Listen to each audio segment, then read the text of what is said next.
अस्सलाम वालेकुम। मुल्की और गैर मुल्की ताज़ा तरीन खबरों के लिए देखते रहें के न्यूज़ चैनल इंटरनेशनल। यूट्यूब पर हमारा चैनल सब्सक्राइब कीजिए और रहें दुनिया भर की खबरों से बाखबर। रुक करेंगे आरिफ वाला का, जहां से रिपोर्ट कर रहे हैं हमारे ब्यूरो चीफ शफीक फूल। पाकिस्तान वापडा हाइड्रो इलेक्ट्रिक लेबर यूनियन मैप को वापडा आरिफवाला का प्राइवेट चिप्स की तैनाती के खिलाफ एहतजाजी मुजाहिरा।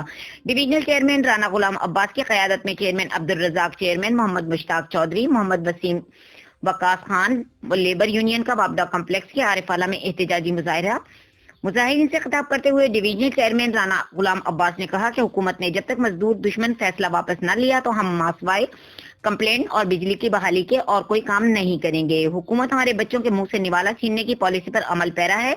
जब तक प्राइवेट चीफ्स अपना फैसला वापस नहीं लेंगे हमारा एहतजाज जारी रहेगा। बवक्त जरूरत एहतजाज का दायरा वसी करने का फैसला भी जेर गौर है। इस मौके पर वापडा मुलाजमीन की कसीर तादाद मौजूद थी।